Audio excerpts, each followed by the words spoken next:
we have a different God. It's like, what? Hey, people kidding me, man.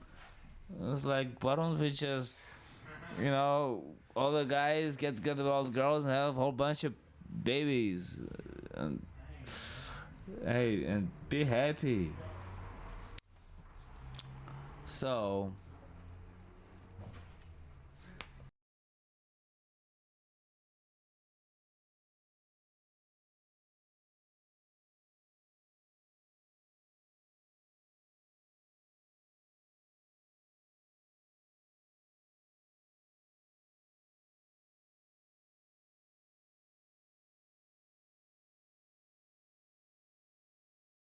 Juno, who represents the common man, the questioner.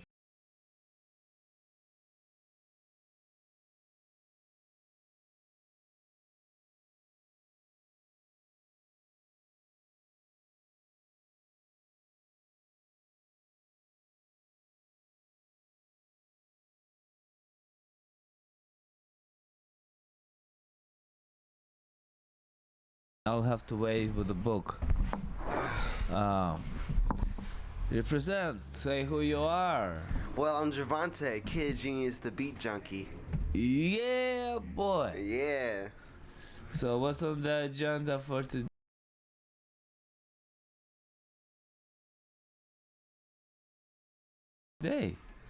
Well, whatever you want to talk about. Me? Well, we can talk about this beautiful day. Or we can talk about the beautiful people. Let's.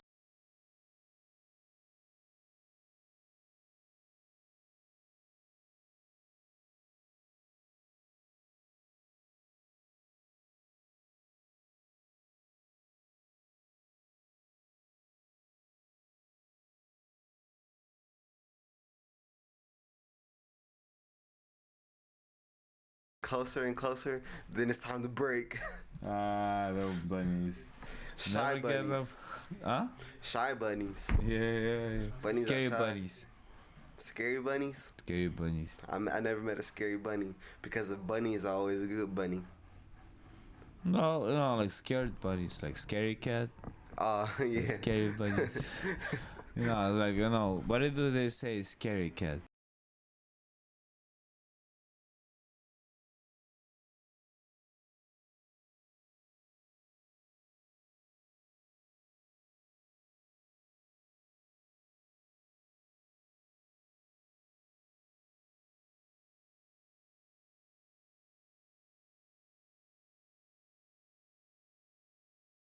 Adventurous and brave. He was like a bully cat. That's my bike, punk. Yeah, he was a big bully cat, and he used to curse around. He was like a really potty mouth, Yeah. He used to just curse right and left. He would just cuss me out. I'm like, cat, come over here. He's like, beep beep, go ahead, go to hell. I'm like, come on, kitty, why you gotta say this to me? He was like, you punk, blah blah, beep beep, go away, punk. I'm like, hey man, you wanna eat or something? He's like, yes, I do. Give me. He's just cursed. Cuss. And then there's Persia, queen of the scats. Oh yeah, who's Persia? I like to meet her. She's queen of the scats. Oh, so she's a pretty pussy, huh? Yeah. Oh, yeah. I'm all into pretty pussies. You'll meet her one day. I will. Yeah. You gonna bring her here? She's gonna show up. Okay, I can't wait. I dream of Persia. You did? Sexy kitty. Yeah. She's the prettiest cat out there. Yeah, one of those days it feels good, and I'm glad I'm a cat. Yeah. Yeah, it feels good to be a cat, Right? And I'm glad to be a dog. Oh, you're a cat named Dog. Yeah. Yeah. Dogs are nice. Yeah. I like dogs. I was a shapeshifter to a dog. So What about a snake? You're a snake too? snake, Well, I had a fear of snake until I met a guy named Michael. He told me he cut the snake's head off, and I told him he's my savior. No, Because no, that's a horrible thing to do. Snakes are holy. Snakes, man, are the best creatures on earth. mhm, You know, it's like, how would you like to know that your best friend gets his head cut off? right, You know, no, you shouldn't cut. It's like, you don't want to be happy when you hear a dog's head is being cut off, right? It's like, oh, poor doggy, yeah, oh, poor kitty. It's like, poor snake. because they are treated equally, right? Yeah, snakes, dogs, guys, snakes are good people, just like all people. Mhm. Yeah, because snakes, they don't really bite. I mean, maybe in the whole in the United States there are some poisonous snakes, but maybe about 50 people a year die from poisonous snakes. Yeah, When um, one person dies every probably minute from a car. mhm. Cars kill people every minute. We're not afraid of cars, right? Mm. Before you cross the street, look left, look right, look Yeah, left look, again. you see a car, you're not gonna like, I'm gonna walk around. I'm just gonna get away from all the cars. Or dogs. I'm sure there's more people get killed, bitten by dogs than by snakes. No. Yeah, there's a lot of dogs out there. Snakes are a rarity. Yeah, snakes are really nice creatures. Mhm. They're wise. And guess who's next door? Michael Jackson. You see a snake? Did I see a snake? No. What about Michael Jackson? He's next door at the Fuel Cafe. Oh yeah? Yeah, that's my brother. Nice. And I am just beat it. Just beat it. Beat it. No one wants to beat it. Beat it. Show 'em who's rocking. Show 'em who's right. It doesn't matter if you're wrong or right. Just beat it. Beat it!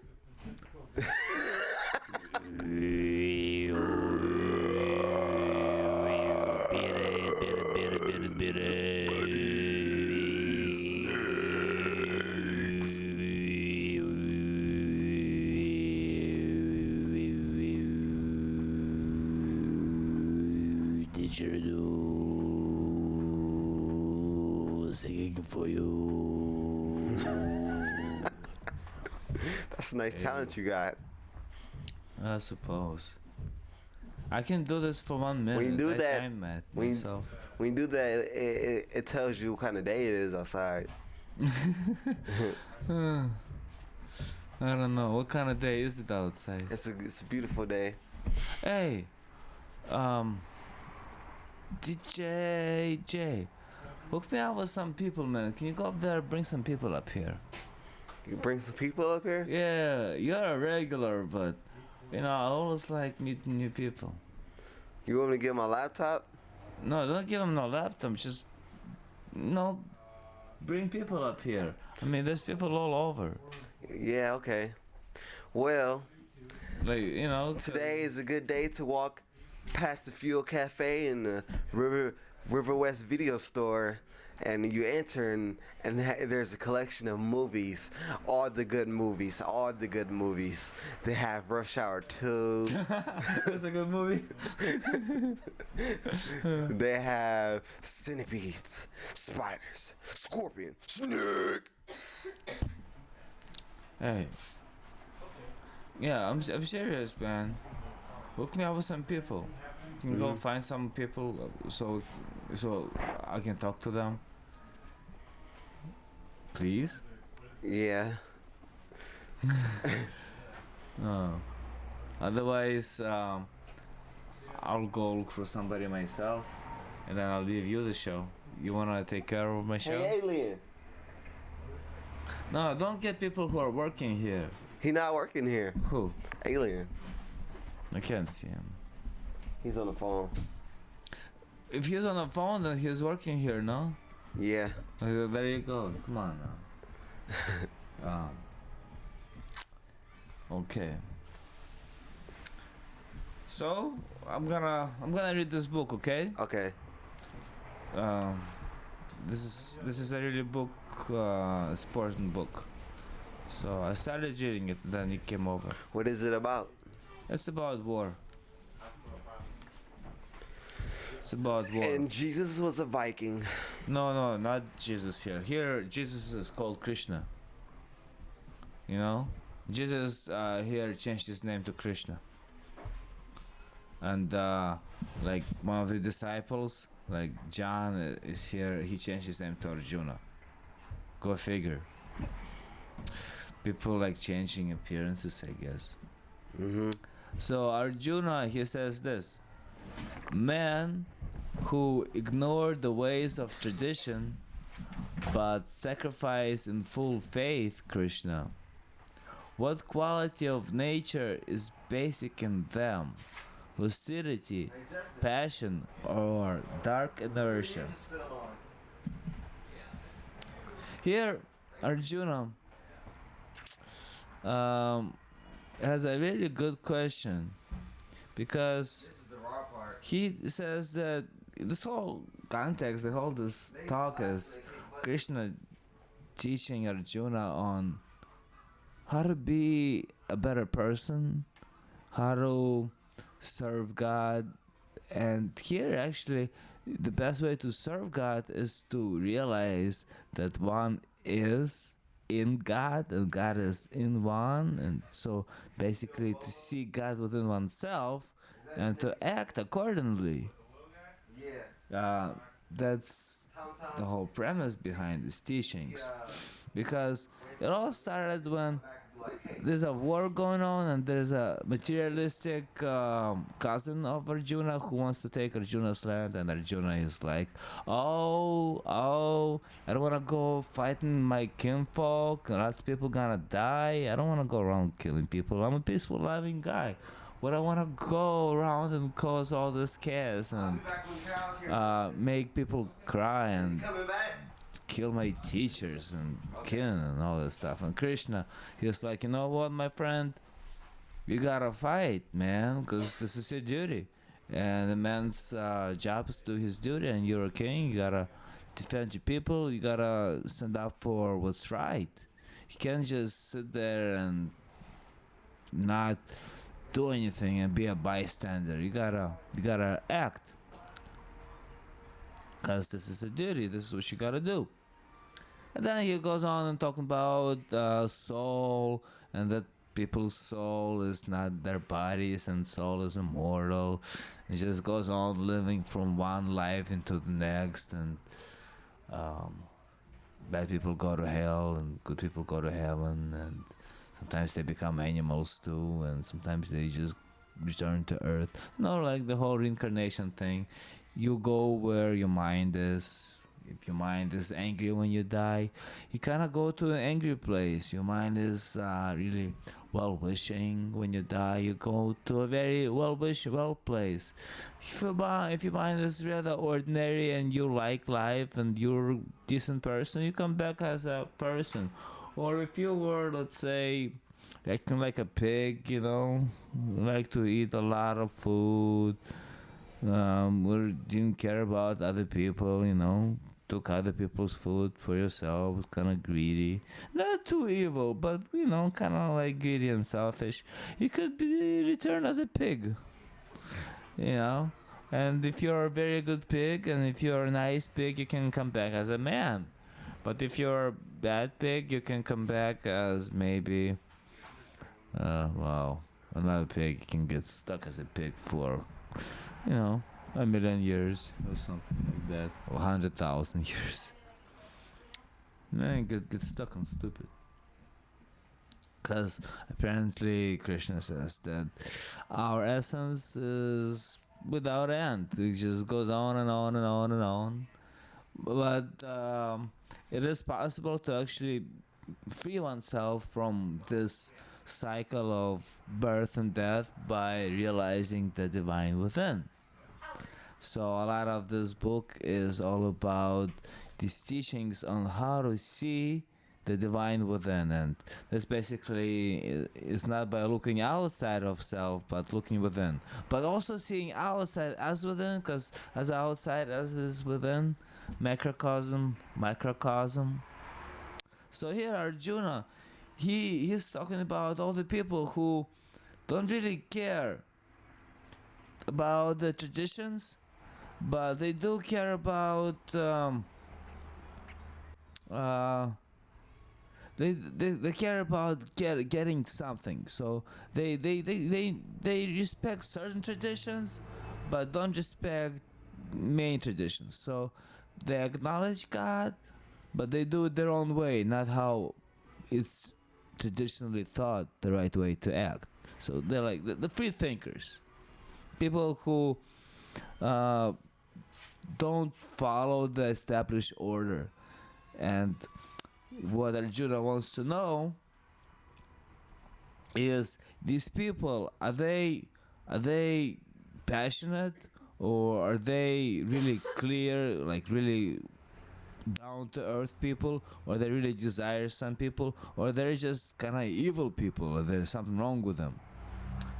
So here what Lord Krishna says, he says, listen as I explain the threefold nature of faith, inherent in the embodied self, lucid, passionate, and darkly inert. The faith each man has, Arjuna, follows his degree of lucidity. A man consists of his faith, and as his faith is, so is he. So, here Krishna says that we as people, we have three possible qualities that we can harvest, and we can grow in us. We can grow our clear-headedness, our lucidity, our good perception, seeing things as they are, or we can grow our passions, our desires. So, for example, you meet a pretty girl, and then you go around thinking about, oh, pretty girl, yeah, I met her, I like Judy, I like Jenny, whatever her name is. Like, let's call her Judy. And yeah, I started thinking, oh, Judy, Judy, Judy. And then, day goes by, you think about Judy, a week goes by, all you do is think about Judy.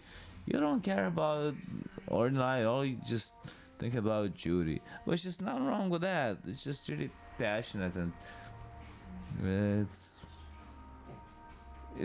not lucid. It's not very clear, because clear would be Judy is Judy, book is book, it is what it is.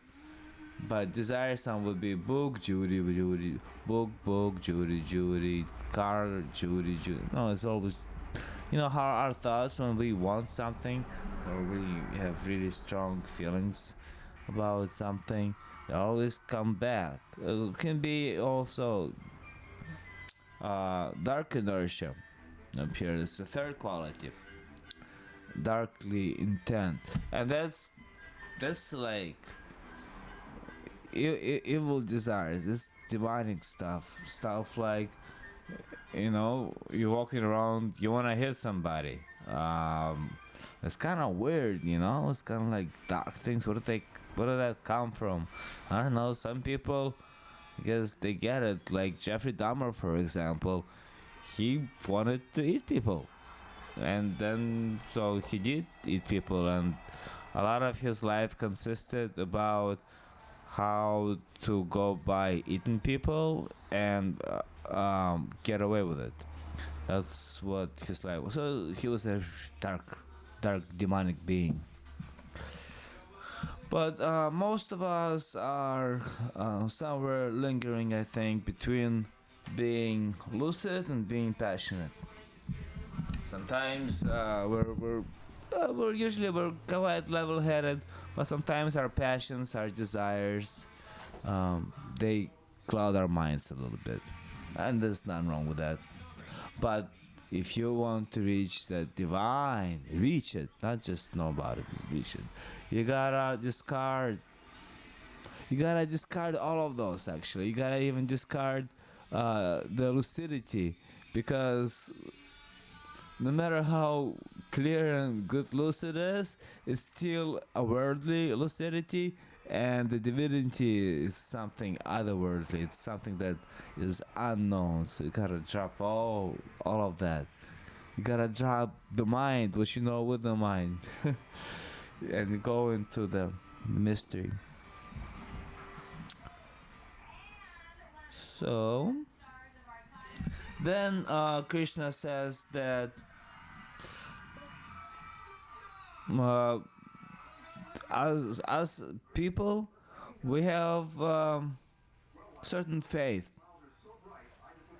We believe certain things, like, and I believe I'm stupid. I believe I'm smart. I believe I'm a good speller. I believe I'm bad at math. Stuff like that. We believe certain things, and as we believe, so as we. So we believe what we more or less know. How our lucid mind, our clear-headedness tells us certain things, and we believe them because that's what we are aware of. That's what we see. Okay, let's see what Krishna says after. Man of lucidity, sacrifice to the gods. Man of passion, to spirits and demons. The others, men of dark inertia, sacrifice to corpses and to ghosts. Men who practice horrific penances that go against traditional norms are trapped in hypocrisy and individuality, overwhelmed by the emotion of desire. So, here Krishna says that people who are quite clear headed, who are ordinary, really down to earth people with a good sense of right and wrong, normal people, they sacrifice to gods. And what would that mean?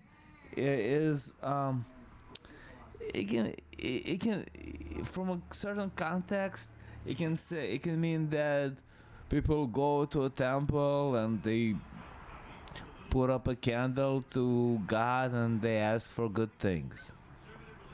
But in a different kind of context, it can mean that people do things for the benefit of the world. So their reason for their existence is to promote harmony, godly quality. So God sacrifice to gods can be a metaphor for gods can be like what's good, and sacrifice could be action. So people do actions for the good. And men of passion up here it says they sacrifice to spirits and demons, and demons would be fears. Our fears are of demonic, and strong desires. Strong desires. So people of passion, which is a quality of desire, they do things to get what they want. Basically, they kind of can step on other people's toes to get their way. They might overlook other people's likes, dislikes, comfort zones, just to get something for themselves. They got strong egos. They're more materialistic, and Then there is men of dark inertia, who are like evil-minded beings, and they here it says sacrifices to corpses and the ghosts, and well, that's death basically, death and place of like violence and hatred. So they feed here by sacrificing. What it means, I think, is that man feed hatred.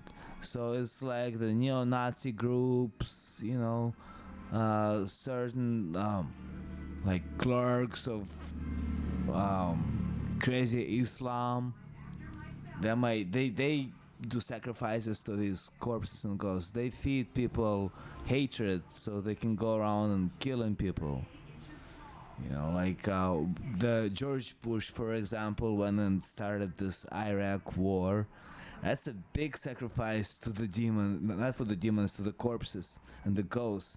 I mean, Lord knows how many ghosts were arisen in this war. In ordinary life, I mean, ghost realm is just like a worldly realm, because we have different realms. Like we have heavenly places, heavenly universes, realms. We have world, our realm, that hell realms, and there's also animal realm. This like animals, they have their own different world that they live in, their own different consciousness. So animals, we're all kind of here together, coexistent, but ghosts are more on the subtle level. So ghosts are here and they exist in a different world that we are, but it's also sort of interrelated. So, for example, to you, you're drinking a glass of water, and a ghost would look at this glass of water and see a glass of blood. And for example, or a hellish being, for example, would look at the same glass of water and see maybe acid oozing. It's just a different perception. That's different experience from the same things, basically. That's the worlds of realms, different existences.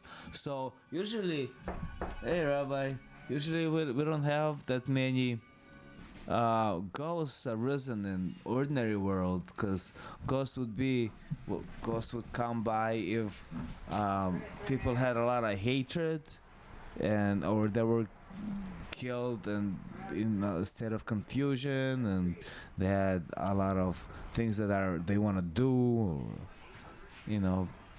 a lot of strong fears give rise to ghosts. So that's what's happening in Iraq and all those countries. They have a really strong passions and warfare and unfinished business. So people remain as ghosts. So yeah, wars give a lot of ghosts. Men who practice horrific penances that go against traditional norms are trapped in hypocrisy and individuality, overwhelmed by the emotion of desire.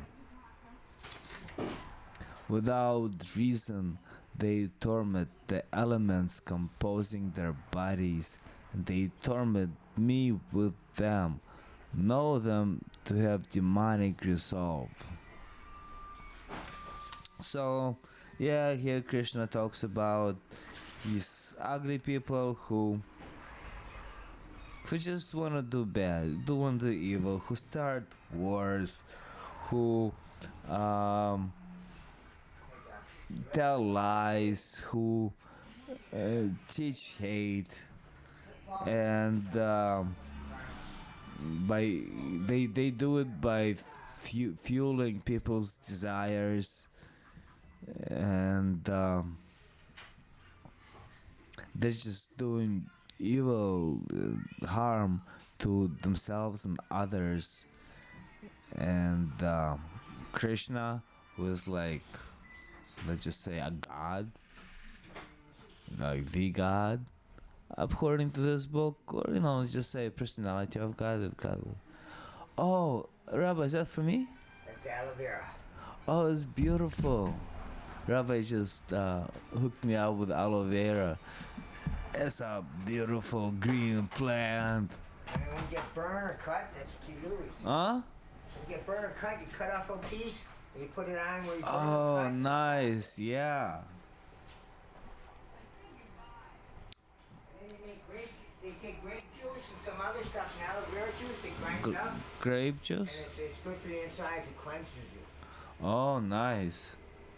See, Thank you. Rabbi is a good friend. He's up here at Riverwest video selling flowers. If you come by, you will see a whole bunch of flowers. There's a Christmas tree, there's other trees and bonsai trees and all kinds of cool stuff. They're all rabbis, and that's Mr. Plant up here in Riverwest. So anyways, let's go far down.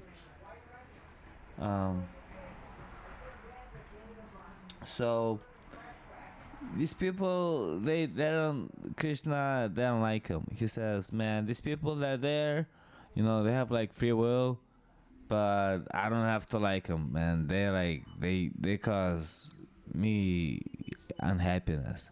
Not that he can be unhappy, because Krishna is something like beyond thought. I mean, Pierre Krishna is a blue dude who gets all the ladies and slays all the demons and monsters. But if you kind of talk about God as God is an idea. It's not like a man upstairs sitting there.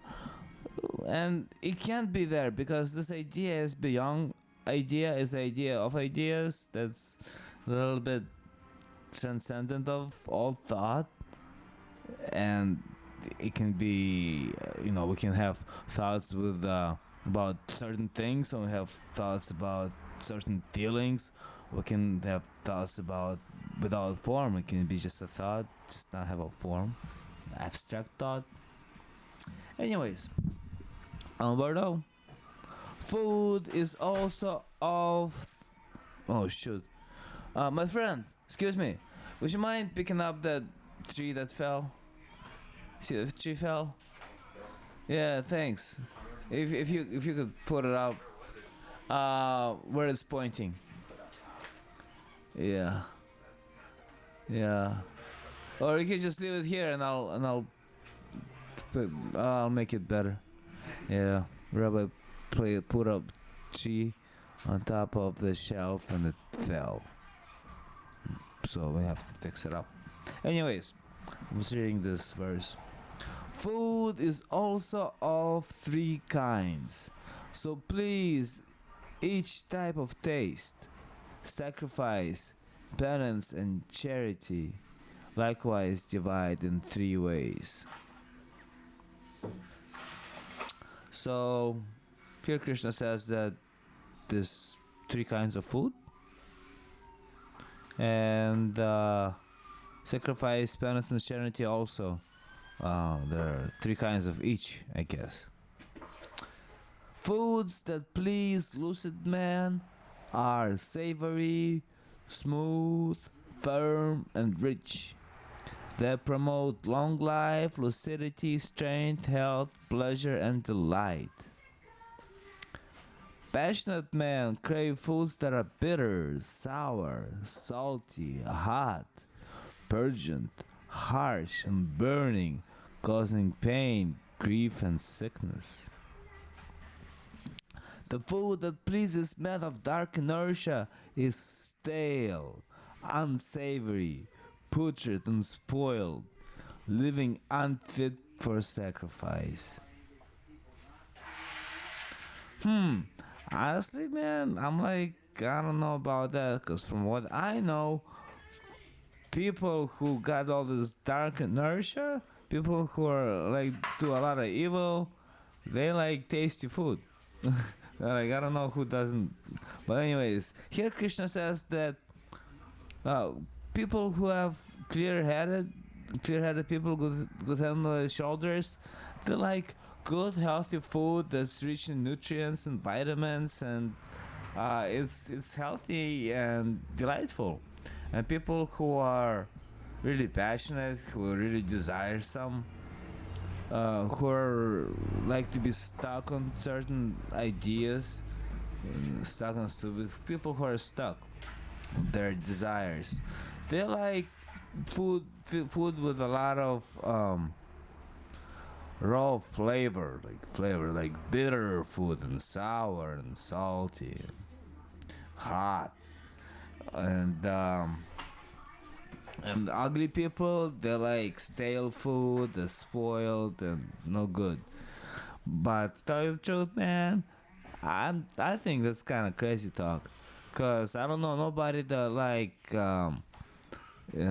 food that's spoiled, and um, I personally like lemons, which are really bitter and they're very healthy, and um, yeah, nowadays with all the GMOs too, sometimes food can be really tasty but not good for you. So, um, this part of text is rather archaic. It's like too old for the times. But then again, all these old books are kind of sometimes can get too old for the times. I mean, times are moving forward. People are changing. Human consciousness is changing. The world is changing. Everything is changing. Except certain books. Some books, some wisdoms are eternally the same. Like, for example, treat your brother as yourself. You know, it's one of those wisdoms. It didn't come from Christianity. It didn't come from Jesus. It didn't come from Judaism. It didn't come from Moses. It was there way before. You know, in every culture, every people, it's the same old thing. Why? Because it's self-existent. It's just what it is. It's basic. So, sorry Christians, but you cannot take monopoly on wisdom. You know, even though Jesus said it, he ain't the first one who spoke some wise words. Mm.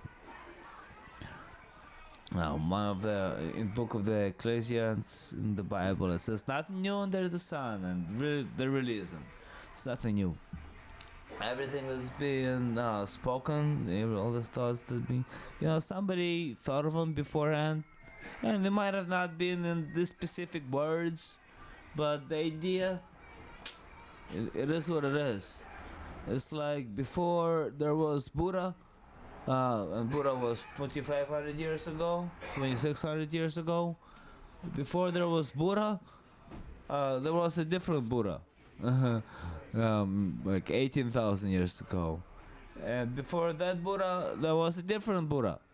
And is there a beginning of Buddha? There's the first Buddha? Well, not really. No, not really.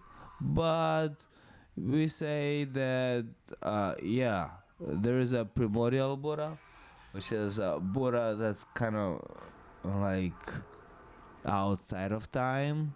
Not that Buddha is of time, because one Buddha and another Buddha is pretty much the same Buddha, because Buddha is as Buddha does, and Buddha doesn't do, and everything is just happens by itself, because it lacks the inherent quality of self.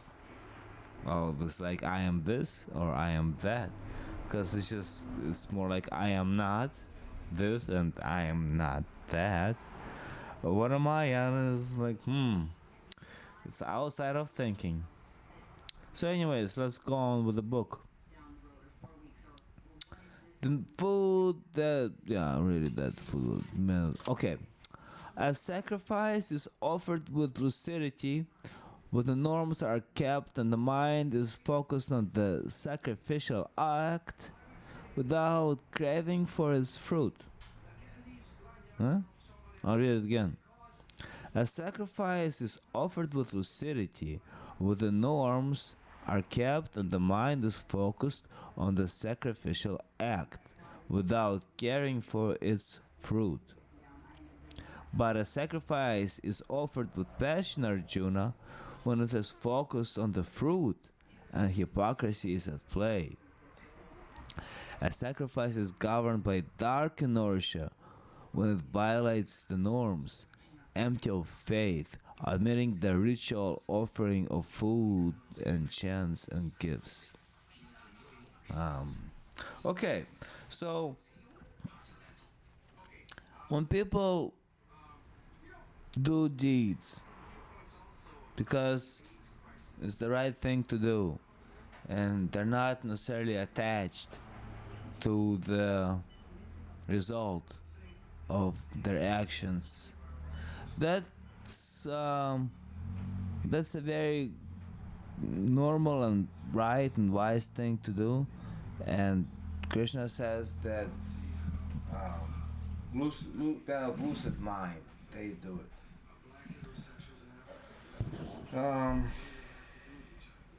And man of desiresome mind, man who desire, now they do things to get results. So they say, oh, I want this result, this is what I need to do, so this is what I'm gonna do to get this result. A man of an evil mind, now evil mind, they just, they don't care about nothing. They just go for what they want. They don't care about other people, they don't care about traditions, they don't care about anything, they just care about themselves. Whatever they want to get.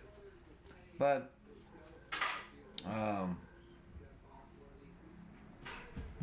yeah. So honoring gods, priests, teachers, and wise men, being pure, honest, celibate, and non-violent, is called bodily penance.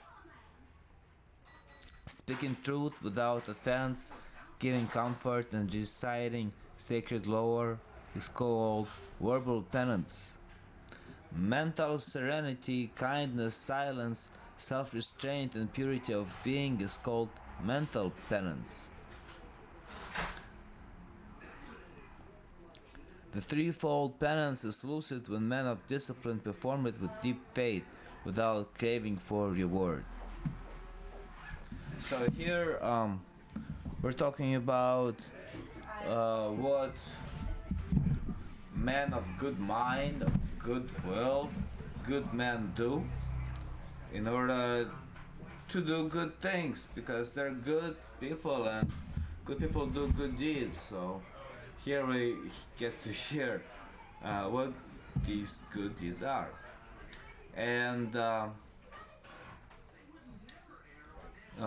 they are divided in three kinds, which are things that you can do with your body, and things that you can do with your mouth, with your words, and things that you can do with your mind. So with your body, you gotta respect people. That's basically the main thing up here. The main thing is respect people who deserve to be respected. And everybody deserves to be respected, but respect good people. Respect good people. And also it says, don't mess around, like with sex, don't be too promiscuous. Actually it says here, don't be promiscuous at all, like don't have sex, but well, it is what it is. And it also talks about not being a violent person, not going around hitting people, getting into fights, and it's also hinted that you should not eat meat, because meat is a violent thing to eat. Meat is made through violent act. So if you want to be non-violent, why would you want to kill an innocent, happy fish or bunny or cow just so you can eat, when you can eat a perfectly healthy, good cabbage. So that's the things you can do with your body and with your mouth, verbally. You just be honest. Honesty is the most important thing. And be nice. Don't be aggressive. Don't tell people things that they don't want to hear. Don't tell them ugly words. And you can also read some sacred, wise wisdom books and talk the good word. So that's verbal thing that you should do if you want to be a good person. And with your mind, the most important thing is here to be kind, to look at people and see yourself in them, and treating people as your brothers and sisters, looking at them, not just treating them, but seeing them as such. And also, sometimes keep your tongue in your mouth, not say something that's kind of has to do with being patient. Patience is a thing that you can do with your mind, self restraint, to know when you have to stop. So, these three things are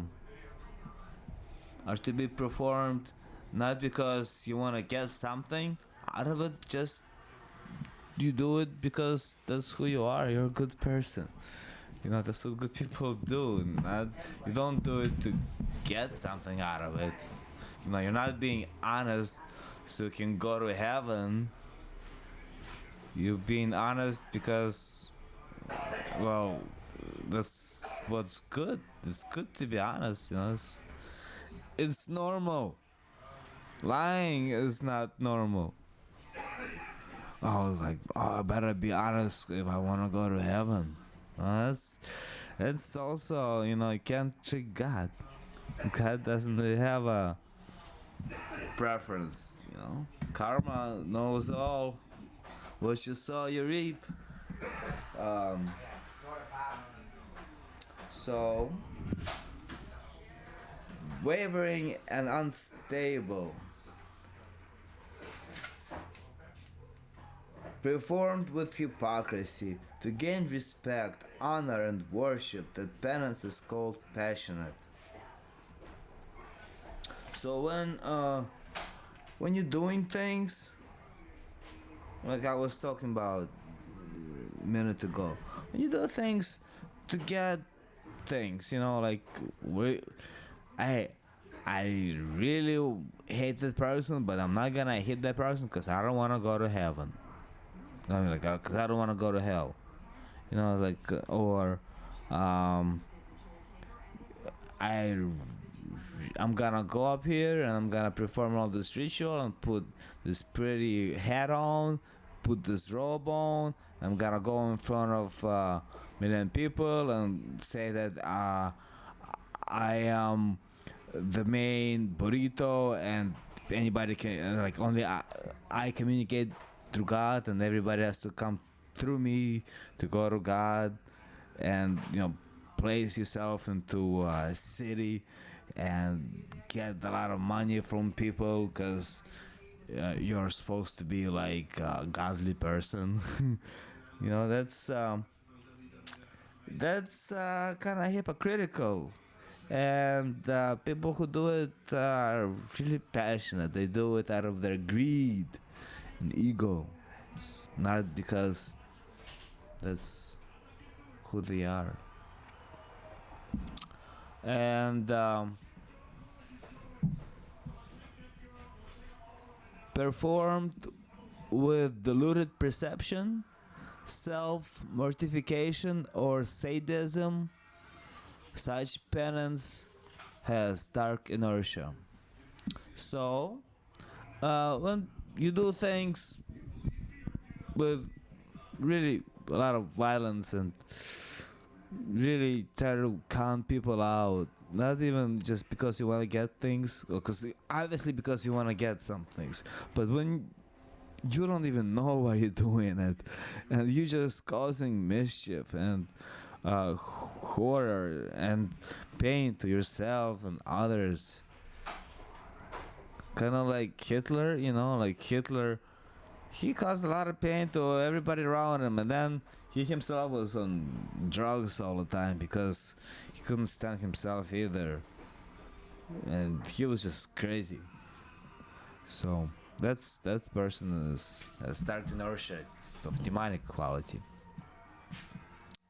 Given in due time and place to a fit recipient who can give no advantage, charity is remembered as lucid. So here it says that when you give, when you help needy people, give some charity, give some donations. That's a really good thing to do. But it also says that, well, it's not just giving donations is a good thing. You gotta know to whom you're giving it, and if the person is worthy, because you can give a crackhead $10, so the crackhead can go and spend it and buy himself a piece of rock, and well, there's nothing wrong with that, but it's not very lucid. It's not very, good, proper. I mean, it's not wrong with it. It's not. I can't say it's bad, but I can't say that it's very level-headed. It's kind of like there's a coin term uh, invented by Chogyam Trungpa Rinpoche called idiot compassion. Idiot compassion. We're compassionate to be compassionate, and not because we want to help somebody. But we want to know we're doing it for ourselves, to say, oh, look at me. I helped out a crackhead, and I didn't care that the person is a crackhead. I was like, you know what? Like, I don't know. I help out homeless people. I was homeless for a long time. But, shady people, I might give some change, but I would not give $5 to a shady person. But a nice person, I might give $5. But nowadays, you don't even know. Hey, I got 30 minutes, yeah? Yeah, rock and roll. Let me finish this chapter. Yeah. Thanks. My substitutes have came in, so I'm gonna try to finish this chapter real fast. I got 13 minutes and about a page to go. So, but charity given reluctantly to secure some service in return or to gain a future reward is remembered as passionate. So, passionate charity up here it says, which is desiresome, is when you give charity to go to heaven, because Jesus said, give money and I'll see you in heaven, and that's why you give money, because you want to see Jesus. Basically, something like that. Okay. And charity given out of place and time to an unfit recipient, ungraciously and with contempt, is remembered for its dark inertia. And, well, if you are giving charity, giving donations, so you can be seen as you're like a big burrito, and you give it to somebody who's not worthy, and you're you're doing it all for the wrong reasons. That's what's not good. That's what's demonic. Now we have some mantra stuff, I see. Om Tat Sat,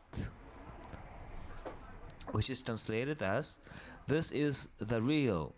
This is the triple symbol of the infinite spirit that gave a primordial sanctity to priests, sacred lore, and sacrifice.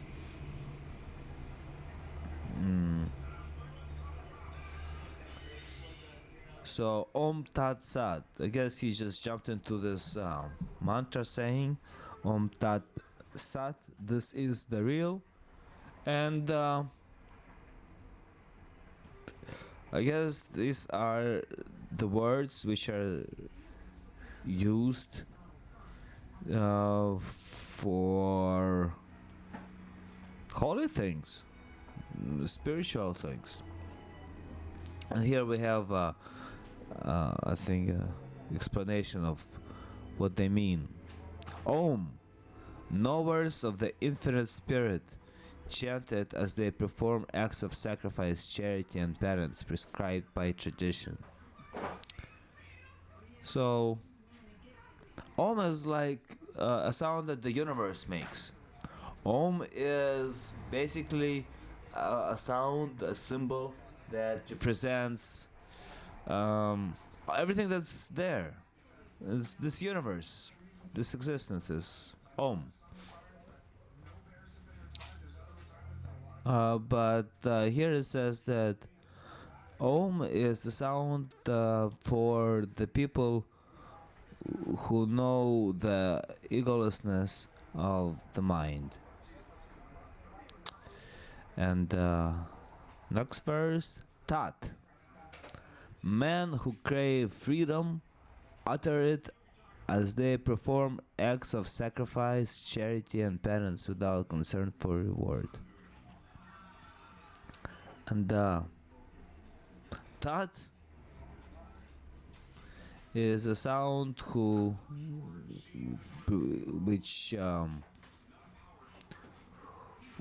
which points at freedom from the bonds of habits and habitual thinking.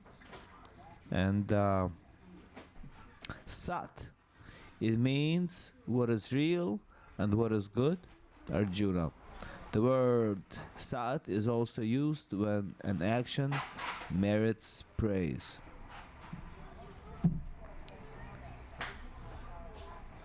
Om Tat Sat. This is the real. Sat is a good deed. Is an action. Sat is a word for action. Om is a word for infinite space. You know, the universe. And Tat is a transition between Om and Sat. It's like, I guess, the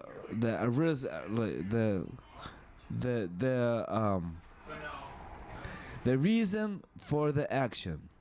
So Om is just infinity, like vastness, emptiness, and Tat is the reason, necessity for the Sat, and Sat would be action or reality. Sat is a steadfastness in sacrifice, in penance, in charity. Any action of this order is denoted by Sat.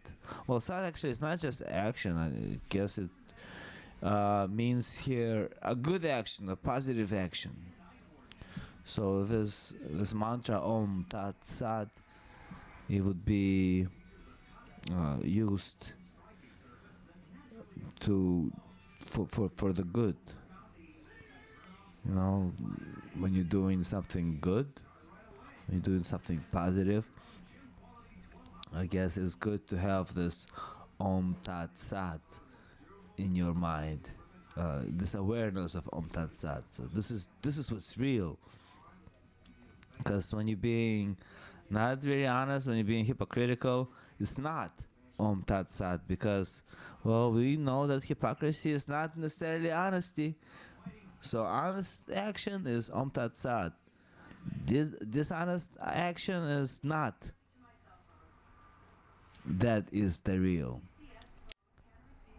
But oblation, charity, and penance offered without faith is called Asat, for they have no reality here or in the world after death. So, yeah, that which is not Om Tat Sat is called Asat. So if Sat is real, Asat is not real, and fake is not real. So on these words, I'm gonna finish this chapter. I got one more chapter left, I think. Um, Peace and love and harmony. Please, people, be real. Do not be unreal. Om Tat Sat. No Assad. We not like no Assad. We gotta go get down with Om Tat Sat. You know, get down with the real. Be excellent to each other. Look at oneself and realize that we're all brothers and sisters up here, and our animals are our little brothers and sisters up here. And believe you me, there are spirits of the mountains, the spirits of the ancestors of this land and your lands, and the spirits of the trees, and they are our big brothers and sisters. Because in this world, we're all big, happy family. And sometimes, even though we might be somewhat dysfunctional, it's always better, it's always nicer, it's always, I think, more beneficial to everybody to work towards harmony, towards mutual understanding, to work towards ourselves being able to let go of really strong attachments that we have towards what we think is the right thing, and realizing that we're not here alone. No man is an island. On these words, I'm gonna put an end to this show, and I wish you all a happy birthday. Be born again every day, all day. Chile out of here.